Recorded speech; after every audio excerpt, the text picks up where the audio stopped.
This morning, the federal agencies that protect LGBTQ plus people from discrimination at schools and in the workplace are no longer able to do so. A judge temporarily blocked their guidance and ruled in favor of 20 state attorneys general, arguing that recent guidance from the Biden administration infringes on states' rights. This is coming after the Supreme Court ruled LGBTQ plus people are protected from discrimination in the workplace in 2020.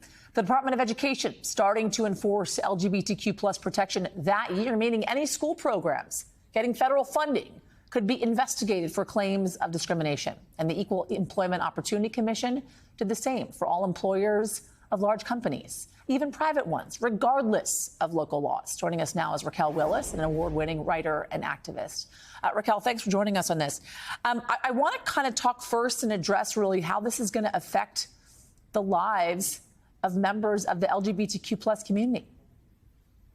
Yes, well, thank you, Yasmin, for having me. I think that we have to be very clear that we are in an unprecedented time in terms of LGBTQ attacks, and this is going to continue to diminish the morale amongst our community. Obviously, there have been so many strides in the last few decades for our community, but of course, there continues to be so much violence, so much discrimination. This year alone, over 160 pieces of legislation have been moved to curtail our rights within our community.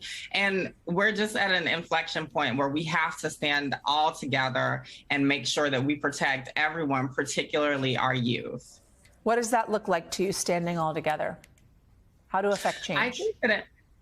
I think that it means that we have to all understand that it's not just LGBTQ people who are implicated when these restrictions are happening. We should be building a world where all youth are able to freely and safely express themselves. And so that means that parents, particularly of LGBTQ youth, or parents who are just trying to grow and raise youth who are healthy and affirming of diversity, need to be coming together to say, no, it is not okay for us to say that LGBTQ youth can't be who we know them to be and that they can't express their truths. I mean, we're really at a time where there's so much attack on truth, on facts. I mean, just the other day, we saw the previous Secretary of Education come out and say that she thinks that the Department of Education should be abolished. So you're seeing these attacks on the educational system.